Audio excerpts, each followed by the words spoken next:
Taylor went on her boyfriend Travis Kelce's podcast, New Heights. Mm-hmm. New Heist. New Heist. I like that better a little I like bit. that better too. New Heist. Yeah. New Heist. That would be kind of good. It would be. Travis co-hosts the podcast with his brother Jason. Yes. Jason was kind of leading the conversation. He's calling in from his house, and then Travis and Taylor are sitting next to each other. Oh, you watched it? I watched some of it on YouTube, but I listened to most of it. But my Okay. friends were saying you might be missing some of the body language Yes. between Travis and Taylor. So I said, okay, I'll go on YouTube and catch a little bit. Certainly. Okay. Mhm. I must have missed. Yeah, because I didn't even know they were together in the same room. Okay. I actually didn't know Jason was not. Same. Yeah. Great audio setup. Okay, There's so a lot. Very good audio setup. Incredible. Nothing different at all. Wow. they do have a Okay. great audio setup. I will say, there's so much that we're going to dive into here. But firstly, I thought that Jason did a really good job at steering the conversation. Totally. Like, I walked away being like, oh, I thought that he was a good interviewer, asking Taylor I good thought the questions. same. Obviously, they have this close personal relationship. But he maintained a level of professionalism that I thought made for a good combo. Because it's really hard when you know people personally Yes. to remember that there's an audience watching. Absolutely. And like specifically when he was like, so what is numerology? Like break it Yes. down. I was like, oh, Yes. you're actually doing this. Good job. Good yeah, job. Yeah. I was really impressed by that.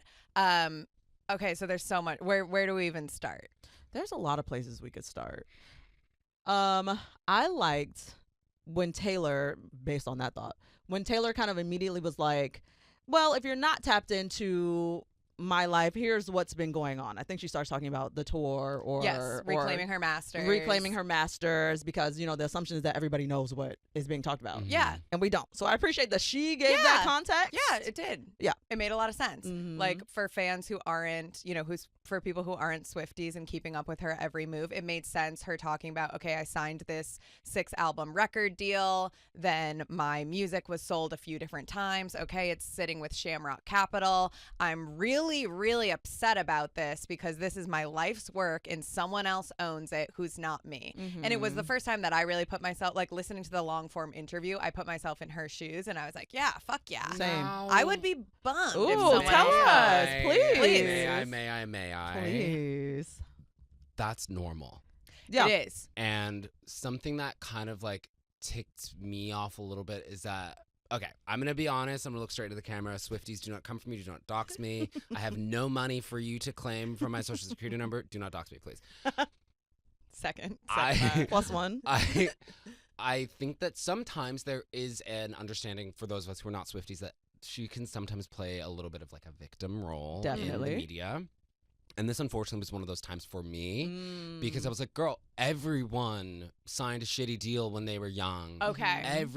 Most people do not own their masters. Right. So for me, it was framed in a way that felt like so specifically Taylor's version Yeah. of, like this like problem where I'm like, that's how the business works. Okay. The record That's good label is a context. bank. Right. They own. So what do Okay. they get back? They generally own the masters. That's Mhm. how the deals work. And for the fact that she owns 100% of her publishing, which is Songwriting. Yep. that's also unusual. So I'm not saying that like she shouldn't be complaining, but the way that it was framed for me Yeah. felt a little dejected and devoid of like the entire context, because I was like, most people do not have their masters. 1,000%. And that bothered me. That's my issue with Taylor Swift as an entity, I guess. It's not necessarily anything that she's ever experiencing or talking about. It is the framing. Mhm. She often sets herself up to be framed as a victim, in Mhm. my opinion. And Yeah. I don't love it. To your point, Horace, it's kind of having this context now. It is kind of like she presenting it being like, this is a bigger deal because I'm Taylor Swift, Right. because I'm one of the biggest pop artists who's ever lived. Right. Mm-hmm. Which, do you get special treatment for that? Sometimes I feel like she moves in a way that's like, I did have the biggest tour of all time. And not necessarily in a cocky way, but in a way that's like, do I get to be more upset about this because my music's more popular? Right. Because I'm like, I don't actually think Beyonce owns her masters. I don't think fucking Stevie Wonder, Ariana Grande. Like, there's a lot of that. It is True. the standard of the music business. Right. And so I think that there's times where when she is at the center of her story and sort of speaking about herself, there's a lack of acknowledgement Okay. of like the rest of the picture. for Yeah. me. Okay, that makes sense. but Yeah. congratulations. So moving on in the conversation, they start talking about, they go through the music. They talk about Travis and Taylor's relationship. What were you guys picking up on in the audio version between the two of them? It was giving very much nothing in the audio version. Yeah. And I'm glad that there actually was a video version. I was not aware of that because I'm like, okay, if I go back and watch it, maybe you'll I feel will differently. see something, because very much it just gave absolutely nothing. They weren't making bits with one another like that. I didn't laugh. Did you guys laugh? Not one single time. Okay. No, and that's what one of my major takeaways was in general. Did the interview, half listening, half watching it from my experience, make Centaur me version of a viewing experience. Mhm. exactly make me respect Taylor? Is she a really smart girl? Is she talented? Absolutely. Is she a nerdy English lit kind of bacon sourdough bread and knitting type girl, which isn't really my vibe? Yeah, but I respect it. There are a lot of girls out there like that. But her sense of humor, the puns, the bits, like I walked away just being like, yeah, she's like a smart, nerdy English girl. And I don't have like necessarily, I feel a little bit more neutral towards her, I think, after the interview, where I was like, that's not who I stand. That's not like my girl who I go to, who I'm, all caught up in. But I guess there are a lot of people who do. Yeah, she is a horse girl to me in my brain. Right. And she, never talked about horses, but she's a horse girl. And this confirmed it to me. And honestly, I respect a sense of self. I respect Me too. like her being like, I have hobbies that have nothing to do with this shit. Yeah. I'm off.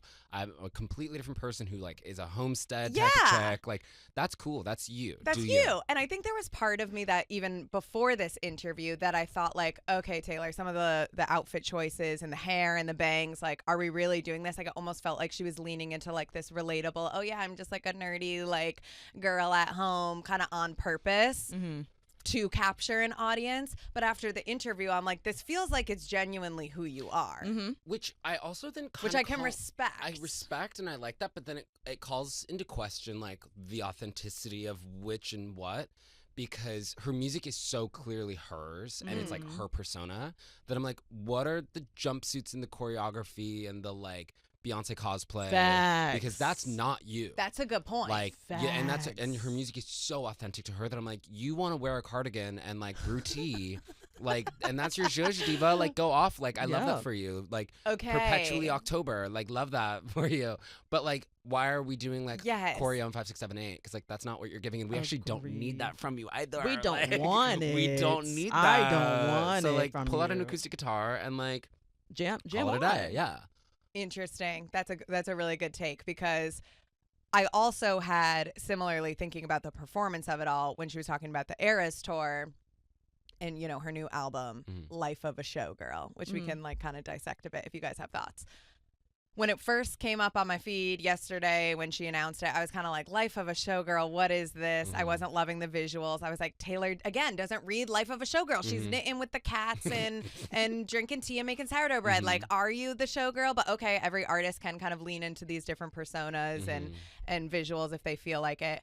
When she started talking about the fact that she was on tour, doing one of the biggest tours of all time, flying to Sweden, making this album, I was like, she is a showgirl in a sense. She's selling out stadiums of 100,000 plus people, hundreds of thousands of people, that I'm like, you are kind of the ultimate showgirl in this way, but not in the way that like Beyonce is a showgirl to me, and that's my type of showgirl. Right. So while Taylor isn't my type of showgirl, she still is, and there's validity in that. Yes. Totally. Yes. Which I gained a new like, okay, yeah, you can be a showgirl. Totally. Not my type that I would pick. Facts. Or not the way that I would go about embodying a showgirl, but like, goddamn, yes, she is, because she was traveling the world and putting on one of the biggest tours of all time. And making an album at the same time. That was crazy to me. And an album I'm actually really excited to hear. With Max Martin. And Shellback. So I looked up Shellback because I was like, I know this name. What is it? Shake It Off. Which, I'm going to be honest, I sound like a Taylor Swift hater. There are certain Taylor Swift albums that I would cut my wrists for. Like, I love that shit to my bones. Okay, me too. Fearless. Let's talk. Yep. 1989. Red. Okay, love Red, love Fearless. Those are my shit. And so 1989, Shellback produced Shake It Off, Yes. which is a banger. I love that song I like that so one too. much. I was roasted yesterday for saying I like that song. I don't like Shake It on Off. this Love year's that show. I was song. getting attacked. What? That feels like so radio, like trolls. I was getting soundtrack dragged. to Emma's me. shaking her head right I now. love the radio. Fiona saying no. I love the Emma radio. has lost all validity because she wants to come back when all of us are dead and sit alone with a dull brain and a saggy body. So I'm actually not super concerned with her opinion on most things right now, Emma. I'm going to skip on that and keep going back to Max Martin Sagittarius. being the other. But Max Martin is producing the other half of the album. So it's Max Martin and Shellback. Yes, the three of them, just the three. It's incredible. It's a trio. It's incredible.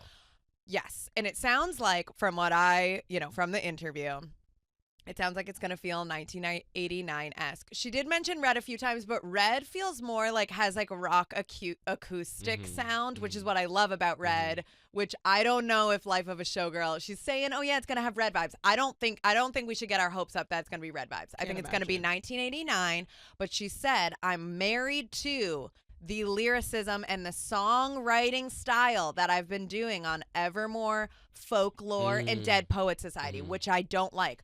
For me personally, that is not the lyricism that I gravitate towards. So the only thing I'm worried about, she said, "Oh yeah," Taylor said, "Oh yeah, it's going to feel like Style. It's going to feel like," I love that song. I love that song of 1989. But I don't think we're going to get the same lyrics that we got on 1989. It's going to feel a little bit more English literature class, which is, I'm setting my expectations because I don't know if it's going to be full Style. Well, and I think with Taylor, I think where she's at in a place in her career is that she has the fandom and the social capital to be able to do whatever the fuck she wants. Yeah.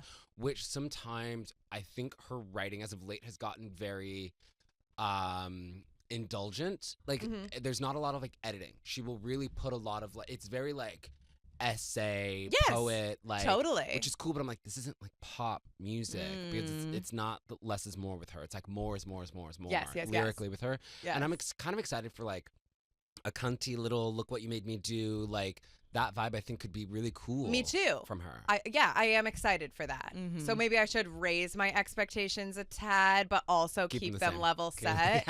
I saw a funny meme online, or maybe you guys have seen it too, that's like Taylor Swift's songwriting on the past few albums has been, instead of saying "we stopped talking, we missed each other," she'll say something like, "and rust grew between the telephone lines across the," you know what I mean? 4 and 7 years ago. Stop type it. Shit. Yeah. It's very abstract. It's Stop very, it. and for me, that's not really the type of music or lyrics that I gravitate towards. Same. So I'm curious to see how it's going to be a blend of the pop. We got the pop producers on it, but she said she's married to this style of writing. October 3rd is right around the corner. You guys, something that she said that kind of got on my nerves in the interview. She said, usually doing her tours, this is her 6th tour. Era Tour was her 6th tour, by the way. She says usually doing her tours, she catches her stride on the last 1 or 2 shows. Yeah. She then has the stamina and the endurance that she's built during the tour. Yeah. And she feels like it's easy for her to perform those last 2. And for Eras, she wanted to build that stamina before she went on tour so that it felt that way the whole time. Why did it take you 6 tours to realize that you have to build stamina before you start performing for 40 shows in a row? That felt crazy to me. So the first 38 shows were subpar because you didn't feel like building your stamina. This is what I be talking about Taylor Swift. Oh, you think this she's just is mediocre? Overhyped mediocrity that pisses me off. You're telling me you didn't even try that damn hard for the first 5 tours, for the first 38 shows of them, and the last 2 are the 2 that really hit the stride? Did she mean physical stamina? Yes. Wow. She meant physical stamina. And now she's like, so I incorporated so much more cardio and doing the entire set list on a treadmill for 4 hours, blah, blah. Beyonce's been doing this the whole time. When you have I don't want to. When you have resources like that to be so prepared, it's a little. It doesn't make any sense why you would not be. Anyways, that got on my nerves. I mean, sometimes like a white girl gets away with doing a certain level of work that like other black artists, you know what I mean? Like it's just, I think that's part of like, I don't know, that's part of pop music. And I also think like her album cycles and her shows have been sort of, Beyonce has needed to do that since the dawn of time because she's always made music that required a certain level of energy.